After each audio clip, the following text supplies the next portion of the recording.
شباب صور سكرونا لابويا بليز. جيمي، دي أول مرة ذا فويس؟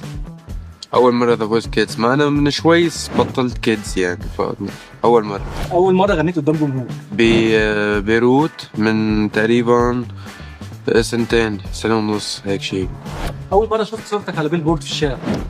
كمان بوقت أول حفلة ببيروت، كنت كتير مبسوط هيك إنه عم بيعلنوا عن حفلتي بطرقات بيروت. كنت عامل بوز ازاي؟ كنت جائر بعمل هيك إنه أنا الفنان الخطير. أول معجب أخذ معاك سيلفي؟